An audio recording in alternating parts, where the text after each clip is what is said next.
चलिए और इसी पर ज्यादा जानकारी के लिए हमारे साथ हमारे संवाददाता मोहसिन खान न्यूज रूम से लाइव जुड़ गए, उनका रुख कर लेते हैं। मोहसिन, देखिए एक और बड़ा अपडेट सामने आया है। अमेरिका ने पाकिस्तान को साफ इनकार कर दिया है, कोई मदद पाकिस्तान को अमेरिका से नहीं मिलेगी। भारत हमारा मित्र देश है, तो हम किसी भी कीमत पे किसी भी सूरत पे मदद पाकिस्तान की नहीं करने वाले हैं। बिल्कुल, ज़ाहिर तौर पर ये एक बहुत बड़ा अपडेट है, क्योंकि अमेरिका ने बिल्कुल साफ इनकार कर दिया है पाकिस्तान का मदद करने के लिए, क्योंकि पाकिस्तान लगातार गिड़गिड़ा रहा है, लगातार जो है घुटनों पर है, थर-थर काँप रहा है पाकिस्तान। एयर स्ट्राइक ऑपरेशन सिंदूर के बाद से ही पाकिस्तान के जो हुक्मरान हैं वो लगातार अमेरिका की शरण में जाने की कोशिश कर रहे हैं, उससे लगातार मदद की गुहार लगा रहे हैं।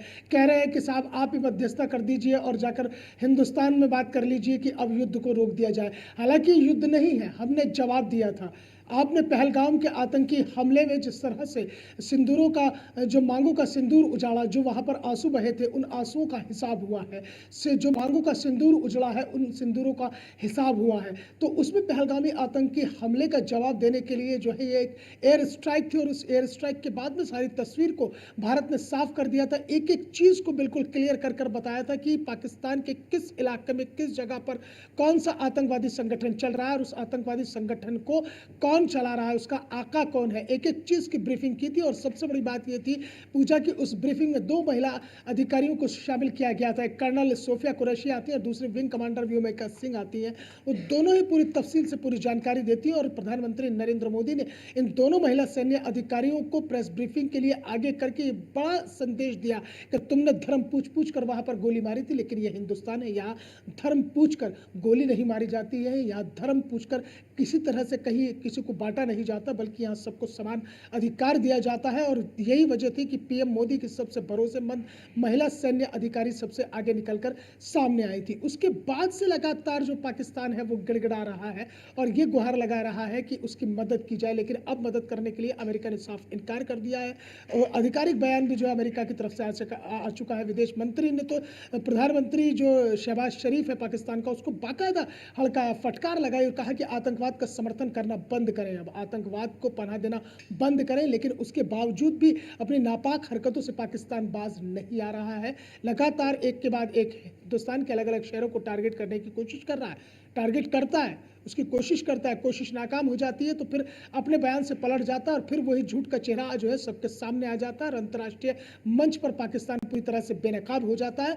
आकर कहता है कि मैंने कहीं भी किसी भी तरह का कोई अटैक नहीं किया है। दरअसल पाकिस्तान अब ये समझ चुका है कि जिस तरह से हिंदुस्तान ने पिछले, अगर हम बात करते हैं कि 72 घंटे के भीतर जो है पाकिस्तान को घुटनों पर लाकर टेक दिया है, पाकिस्तान को उस स्थिति में लाकर खड़ा कर दिया है कि जिसके एक तरफ कुआं है, दूसरी तरफ खाई है। क्योंकि जिस तरह से जब लगातार जो भारतीय सेना जो करारा जवाब दे रही है पाकिस्तान को, और लगातार जो जिस तरह से पाकिस्तान जो है भारत के ऊपर आक्रमण करने की कोशिश कर रहा है, उसका जवाब जैसे ही भारत की सेना देती है तो उसके पांव थर-थर कांपने लगते हैं, पांव जो है पूरी तरह से कांपने लगते हैं। और यहाँ तक कि अभी तक जो रिपोर्ट्स की अगर हम माने तो रिपोर्ट्स के मुताबिक तो यहाँ तक चीज़ें निकल कर आई हैं कि अफगानिस्तान और ईरान के आसपास की जो चौकियाँ हैं, पाकिस्तान की सेना उन चौकियों को छोड़कर उल्टे पांव भाग गई है। मतलब ये डर का माहौल पाकिस्तान की सेना के अंदर पैदा हो गया कि कोई भी एक कदम आगे बढ़ाने के लिए तैयार नहीं है।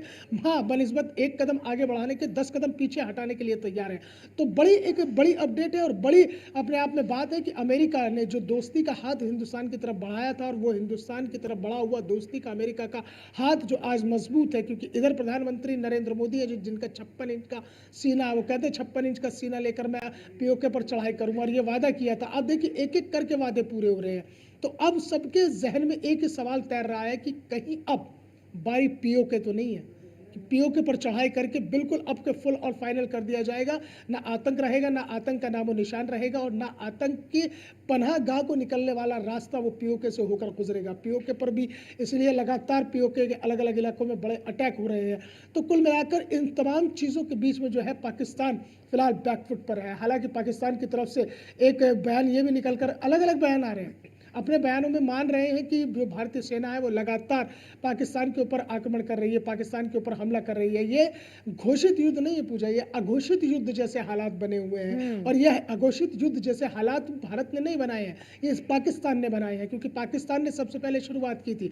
एयर स्ट्राइक के खत्म होने के बाद पाकिस्तान ने कश्मीर के कुपवाड़ा, राजौरी, पुंछ, उरी तमाम सेक्टर में जो है शेलिंग करनी शुरू कर दी, बम गिराने शुरू कर दिए, सिविलियन को निशाना बनाना शुरू कर दिया। यानी कि वो कायराना हरकत पाकिस्तान ने करनी शुरू कर दी, जिसका जवाब देना बेहद जरूरी था। इसलिए रक्षा मंत्री राजनाथ सिंह ने यह बयान दिया था और कहा था कि ऑपरेशन सिंदूर अभी खत्म नहीं हुआ है, ऑपरेशन सिंदूर अभी जारी है। और वही ऑपरेशन सिंदूर की जो है एक के बाद एक कड़ी सामने आ रही है, और हर एक कड़ी इतनी मजबूती के साथ निकल कर आ रही है कि पाकिस्तान सोचने पर मजबूर हो गया है कि आखिर करे तो करे क्या, क्योंकि चौतरफा पाकिस्तान घिर चुका है, अंतर्राष्ट्रीय मंच पर समर्थन नहीं मिल रहा है, और यहाँ तक कि उसकी सेना आगे बढ़ने के लिए तैयार नहीं है। उसकी सेना में इतनी भी कह सकते हैं कि इतनी भी हिम्मत नहीं है कि वो 2 कदम आगे बढ़ा सके। और ये भारतीय सेना का शौर्य है, ये पराक्रम है, ये अदम्य साहस है। ये हिंदुस्तानी की वो सेना है जो घर में घुसकर मार रही है, अपने सीने को तेज के साथ, चेहरे पर चमक लिए हुए तेजी के साथ दुश्मन के घर में घुस रही है और घर में घुसकर मार रही है और उसे पूरी तरह से तबाह कर रही है। तो कुल मिलाकर एक ऐसा चक्रव्यूह है जिसमें पाकिस्तान अभी फिलहाल पूरी तरह से फंसा हुआ है, क्योंकि प्रधानमंत्री नरेंद्र मोदी ने, मुझे याद आता है कि जब पहलगाम में आतंकी हमला हुआ तो प्रधानमंत्री नरेंद्र मोदी ने बिहार में कहा था कि आतंकियों का ऐसा इलाज करेंगे कि कभी सोचा भी नहीं होगा, कल्पना से परे जाके इलाज होगा और आतंकियों को मिट्टी में मिला देंगे।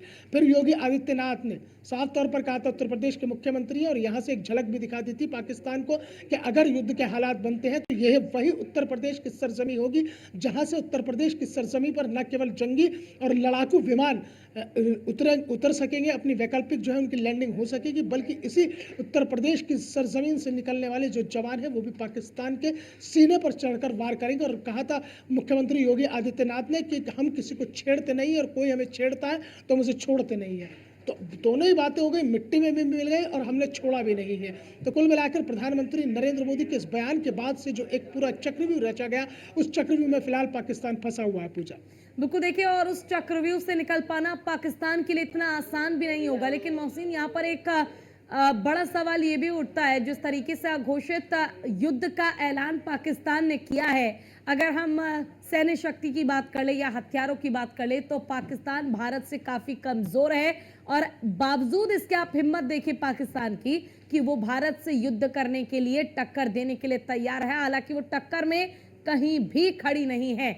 ऐसे में क्या ये समझा जाए कि कुछ समय पाकिस्तान जो है वो इसी प्रकार से बस हमले करेगा, डराने की कोशिश करेगा और उसके बाद बिल्कुल शांत बैठ जाएगा, क्योंकि अमेरिका से तो कोई सपोर्ट मिल नहीं रहा। तुर्की के आधार पर भारत को हरा पाना या भारत को बर्बाद कर पाना, पाकिस्तान का ये मंसूबा तो कभी भी सफल नहीं होगा। वो हमारे भारतीय सेना ने, भारत सरकार ने, भारत के लोगों ने प्रूफ कर दिया है। देखिए, बिल्कुल जाहिर तौर पर ये एकता और अखंडता में बंधा हुआ हिंदुस्तान है, ये अखंड हिंदुस्तान है, ये अखंड भारत है, ये नए ज़माने का भारत है। ये कोई छोटा सा कोई देश पाकिस्तान नहीं है कि जो इस तरह से आएगा और आकर कुछ भी करके चला जाएगा। जहाँ तक आपने सवाल किया सैन्य शक्ति का, और तुर्की जिस तरह से पाकिस्तान के समर्थन में उतर कर आया और कहीं ना कहीं गाहे बगाहे जो है चाइना भी जो है वो पाकिस्तान के समर्थन में कहीं ना कहीं दिखाई देता है। तो चाइना हो चाहे तुर्की हो, किसी के आधार पर भी कोई पाकिस्तान चाहे भले ही कितने भी युद्ध के हालातों में निकल कर सामने क्यों ना आ जाए, लेकिन भारत का मुकाबला नहीं कर सकता। भारत की सैन्य शक्ति जो है पाकिस्तान की सैन्य शक्तियों से कहीं ज्यादा है। आज पाकिस्तान तुर्की के कार्गो शिप को लेकर इतरा रहा है कि कार्गो शिप पाकिस्तान पहुंच चुका है। क्या करेंगे आप कार्गो शिप से? आपके कार्गो शिप को उड़ाने के लिए एक INS विक्रांत ही काफी है। ये देखिए, मुझे थोड़ा सा यहाँ पर एक हास्यास्पद बात ये याद आ गई है कि पाकिस्तान अब उस बच्चे की तरह हो गया है कि जब वो बच्चे को कोई चीज नहीं मिलती ना, खिलौना नहीं मिलता, तो वो रोता है, बिलखता है, चारों तरफ इधर उधर घूमता है कि कोई उसे चुप करा दे, तो उसे लाके कोई खिलौना देता है कि ले बेटा इससे खेल, और खेलने के बाद जो है तो चुप हो जाएगा। तो वही स्थिति फिलहाल पाकिस्तान की बनी हुई है। पाकिस्तान जिस तरह से रोता और बिलखता हुआ इधर उधर भटक रहा है, दर दर की ठोकरें खा रहा है, तो ऐसे में तुर्की ने आके जो है कार्गो शिप का खिलौना उसको लाकर दे दिया कि लो भैया, इसे खिलौने को तुम रखो और इससे खेलते रहो। तो पाकिस्तान इन छोटी छोटी चीजों पर इतरा रहा है। लेकिन अगर सैन्य शक्ति की हम बात करते हैं तो एक अकेला राफेल ही काफी है। राफेल ने जिस तरह से कहर बरपाया है और वो लगातार जो कहर बरपा रहा है, उसके अलावा हार्पी देखिए ना आप, जो इजराइल से है, हार्पी जो है वो मिक्सअप है।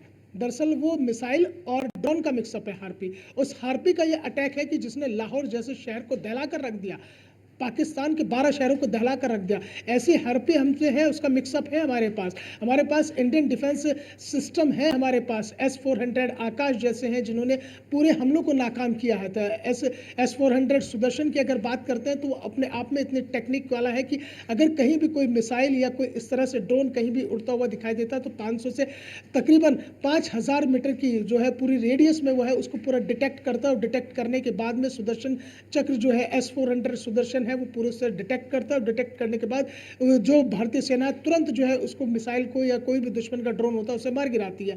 और इसी वजह से जो चाइना निर्मित JF-17 है, JF-17 को भारतीय सेना ने मार गिराया है। ये चाइना से निर्मित है, अमेरिका निर्मित है।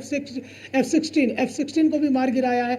तो कुल मिलाकर जो है छोटी छोटी चीज़ों को लेकर इतराना ये पाकिस्तान की पुरानी आदत रही है और हर बार पाकिस्तान को मुंह की खानी पड़ी है। मुझे तो वो भी एक इतिहास के पन्नों को जब पलटते हैं तो वो भी चीज़ याद आती है जब अमेरिका निर्मित पैटर्न टैंक हुआ करता था। जब लड़ाई हुई तो उस पैटर्न टैंक के बारे में ये कहा जाता था कि ये पैटर्न टैंक बिल्कुल अजय है, इसे कोई ध्वस्त नहीं कर सकता है। इसी हिंदुस्तान की माटी में पले बड़े, इसी हिंदुस्तान की भारतीय सेना के बेड़े में शामिल रहे वीर अब्दुल हामिद ने केवल एक तोप गाड़ी से 7 पैटर्न टैंक को ध्वस्त कर दिया था। पूरा विश्व देख रहा था, अमेरिका हैरत में पड़ गया था। अमेरिका को यकीन नहीं हो रहा था कि उसने जो वो एक अजय पैटर्न टैंक बनाया वो इस तरह से ध्वस्त भी हो सकता है।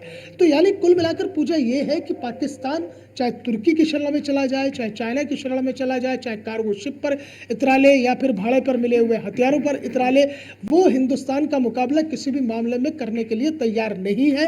और यही वजह है कि अब वो घुटनों पर आकर हाथ जोड़कर माफ़ी मांग रहा है कि गलती हो गई साहब, अब बैठ जाइए, अब हमारा समझौता करा दीजिए। लेकिन अब ये नए ज़माने का भारत है, अब ये चुप बैठने वाला नहीं है, क्योंकि अब प्रतिक्रिया की क्रिया ज़रूर होगी। छेड़ा आपने है, पहले छेड़ा हिंदुस्तान ने नहीं है। आपने पहले छेड़ा है तो अब आपको उसके परिणाम भी भुगतने होंगे और वही परिणामों की बिल्कुल भुगतने की मोहसिन, श्रृंखलाएं चल देखिए रही आज है। के समय में जब हम विकसित भारत की बात करते हैं तो काफी गर्व से कहते हैं कि अब ये विकसित भारत है, क्योंकि हमारे पास अब ऐसे ऐसे फाइटर जेट्स हैं, ऐसे ऐसे सबमरीन्स हैं जो चाहे थल हो, चाहे जल हो या फिर वायु ही क्यों ना हो, तीनों प्रकार से पाकिस्तान को मुंह तोड़ जवाब दे सकता है। और देखिए आपको याद होगा 7 तारीख को जिस दौरान पाकिस्तान पर हमला किया गया था, उसके बाद इंतजार किया जा रहा था कि शायद अब पाकिस्तान से कोई इस तरीके की प्रतिक्रिया सामने ना आए या हमला ना हो, क्योंकि हमने सिर्फ सैन्य ठिकानों को छोड़कर जितने भी आतंकी ठिकाने थे उनको निस्तनाबूद किया था, यानी सिर्फ आतंक को हम खत्म करना चाहते थे। लेकिन पाकिस्तान ने आतंक के साथ मिलकर जो भारत पर हमला किया है, इसके बाद अब पूरी तरीके से कह सकते हैं कि भारत का जो वो एक शेर वाला चेहरा है वो देखने के लिए पाकिस्तान को अब तैयार होना पड़ेगा। लेकिन ऐसे में अब जितने उग्र भारत के सैनिक होंगे, जितना उग्र भारत होगा, लाजमी सी बात है कि वहां से भी हमला उतना ही उग्र होगा। और इसका उदाहरण आप देख ही रहे हैं, कई राज्यों को निशाना बनाना शुरू भी कर दिया है पाकिस्तान ने।